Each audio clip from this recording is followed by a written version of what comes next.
मंडळी, मध्यंतरी मी अक्षत गुप्ता यांचं द हिडन हिंदू हे पुस्तक वाचलं. यात त्यांनी 4 युगांबद्दल सांगितलंय. तो विचारच मला इतका आवडला म्हणून तुमच्याशी शेअर करतेय.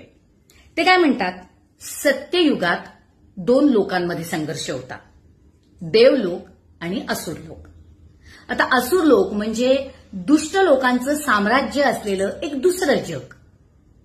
त्रेतायुगात काय झालं तर संघर्ष होता तो राम आणि रावणात. म्हणजेच काय तर एका जगात पण 2 वेगवेगळ्या देशात ही दुष्ट शक्ती आणि देव राज्य करत होते.